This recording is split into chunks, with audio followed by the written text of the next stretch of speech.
Hi, this is Scott Garibay, and today we're going to talk about Dungeons & Dragons, and we're going to talk about Drew Barrymore. If you are a dungeon master, you must start watching Drew Barrymore's Drew Barrymore's show, okay? It's a talk show, just like David Letterman had, just like Jay Leno had, just like Jimmy Fallon has, just like Conan. Fantastic, you know. Actually, Conan, I would say, out of that group is my favorite by far. I'm a big fan of Conan. I think he's spectacular. But Drew Barrymore is doing something with a talk show that is phenomenal. I have never seen anything like it. And so why do you have to pay attention to it as a dungeon master? Woo, man, like, because she's doing what every dungeon master has to do, but better, right? Like, and it's really astounding what she's doing. And I'm going to do a little bit to explain it, but you have to see it to understand it, right? So the biggest thing is she just had on Jeanette McCurdy, right? Now, very interesting lady, Jeanette McCurdy. She's coming up on 30 years old. And I saw her on iCarly, and my wife has a beautiful saying that I really enjoy, and she says, I mom watched that. What she means is I never sat down and watched that, but like when I took the laundry basket upstairs, I crossed in front of the television, and I saw, iCarly's friend doing something crazy, right? And, and so I kind of mom watched, and she says this, she's like, I am in the room doing something. My wife rarely sits down to watch television. It's just not her thing. She doesn't like to watch television that much. It's not her thing. Right? But every now and then, but she says, oh, I've seen these shows. I know about these shows because I've crossed through the room 100 times, right? And so she calls it mom watching. So I mom watched iCarly, and it was funny. There was a lot of good stuff in it. And then there was a show called In Between. It only got 2 seasons, and I absolutely loved it. It was a sci-fi show starring Jeanette McCurdy. And what's astounding is Drew Barrymore did this, actually had Jeanette McCurdy on because Jeanette McCurdy wrote a book that said, I'm glad my mother died, right? And so Drew Barrymore had this, she had a momager, right? Like a mom who was her manager, but really kind of did not keep her safe at all times. And Drew Barrymore is very open that she had a very strange relationship with her mother, right? And so she literally pursued an interview with Jeanette McCurdy, and they started talking about identity, right? And as soon as I heard the word identity, and I've been watching Drew Barrymore's interviews of people, and it is astounding. She is doing talk show material in a way that I have absolutely never seen anyone approach a talk show. The biggest thing is and what's interesting is when she had Jeanette McCurdy on, she kept her physical distance, which was really strange. Many interviews, she is right up in the person's face. She literally invades their personal space. She touches her guests all the time. She hugs her guests. She will cry, or she will put her hand on their knee, or put her hand on their hand, or she'll have. Or one of the things it's astounding. She doesn't really use a desk, right? I don't know. I think sometimes she does, but not always. But a lot of times, like she did an interview with Brooke Shields, right? And she just sat on the couch, cross-legged, and just scooted her entire body right up next to, Brooke Shields. And so she's physically close, right? And then she will and she's so open and honest. And I think the biggest thing is we are tasked with, portraying an 18 charisma. Do you know what it really is like? I don't have an 18 charisma, right? Like, I think I have a 16. The truth is probably I have a 14, but the reality is, like, it's a stretch, right? To even portray someone who has an 18 charisma is profoundly difficult, right? Drew Barrymore, legit, she has a 20 charisma. I've never seen anything like it. She has mastered. The biggest thing is she says it openly that she's pursuing determining her own identity, right? And, of course, this resonates with me because that's what we're doing at the table as Dungeon Masters. We are mastering our own identity by consuming, intellectually, 1,000 identities, right? And we are sifting out what is our own true identity, and I think we are exercising parts of our identity, and we're taking in other parts of identities of people we have been, people we have manifested, right? And these identities that we've brought to life in all these different worlds. And unlike anybody else on this planet, we have the ability to pick and choose, right?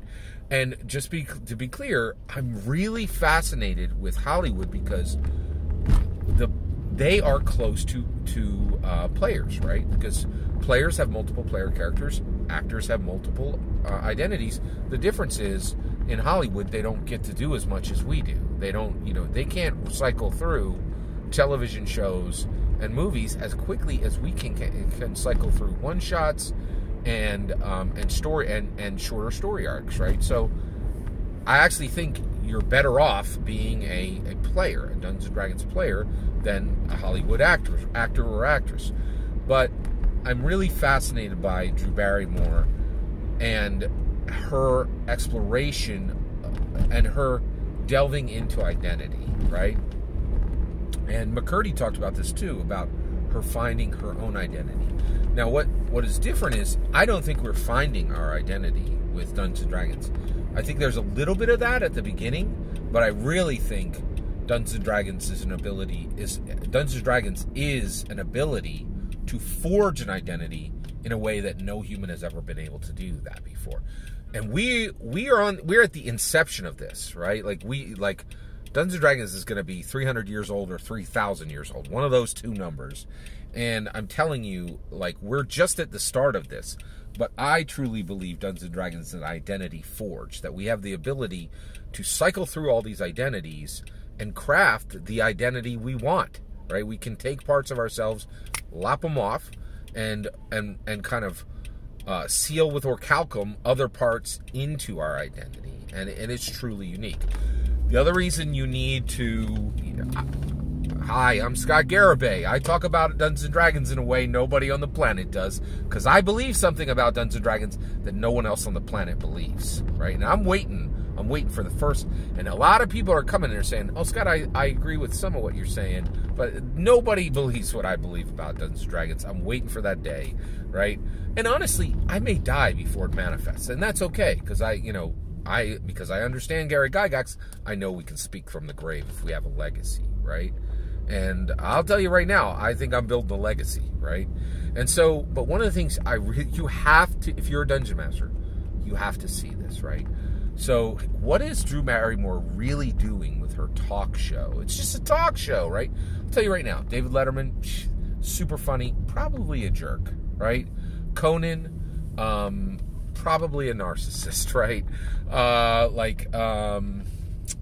I think Conan's probably a pretty nice guy, but I think he's got a lot of... I think to even speak publicly, you have to have a pretty... I struggle with arrogance. Let's not get it twisted. I struggle with arrogance. There's no question. I struggle with arrogance, right?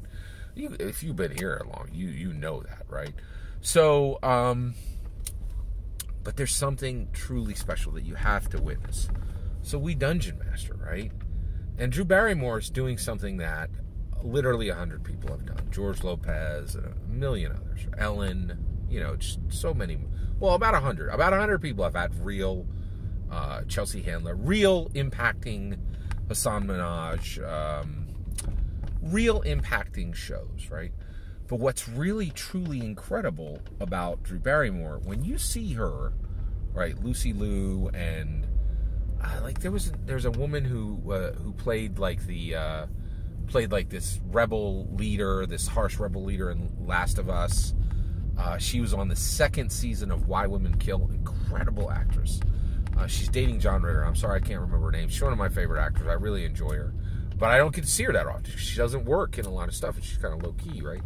But Drew Barrymore, when she interviewed her, when she interviewed Lucy Liu, when she interviewed Brooke Shields, when she interviewed a few other people, it's astounding what she's really doing. And I've never seen this on any show any talk show before. You'll never see this on Jimmy Kimmel, right? She is doing this task with love. Love for herself, love for the audience, love for the interviewee, right? She is interviewing with love. It's powerful. It's powerful, right? And it's fresh and it's new, and I have never seen its like. It is incredible. And when I see it, and I see somebody exploring identity exactly the way you and I explore our identity as Dungeon Masters, exactly the way we open this door for others to explore identity in ways that have only been available on this planet for 48 years, right? When I see what Drew Barrymore is doing, it makes me think, can we Dungeon Master with love, right? Can we... I would never dare to touch people physically the way Drew Barrymore touches people, right? Like, and I'm astounded by kind of how she's able to establish this kind of trust, right? And it's truly incredible. But I think we can, we can't do this physically because we don't invade people's space. It's just we can't, we're not Drew Barrymore, right? Like, it's different. But I think in a way we can, I don't want to say touch, let's say reach. I feel like she is literally reaching out and she's touching, right? And I think, and you can just see it radiate off of her. She loves herself. She loves her audience. And not just the audience in the room, but the audience that she is growing, right? And she loves some of the people, not all, but some of the people she's interviewing. You see her expressing love, right? And it makes me wonder, can we Dungeon Master with love? What does that look like, right? What happens when we know what our identity is, and when we know and we're purposefully helping others explore identity exactly the way she is, right? This is what this channel is about. Another level of execution on Dungeon Mastering, right? Where we pour ourselves in and the cup is full for ourselves, for our audiences, for our players, right? And I really think if you're a Dungeon Master, you have to see Drew Barrymore's show. She is resonating at the frequency of Dungeons & Dragons, in my humble opinion. Every single word you just heard is my humble opinion. What's important is when I get to hear your humble opinion, when you get in the comments and send your traffic. Please consider liking and subscribing, and have a wonderful millennium.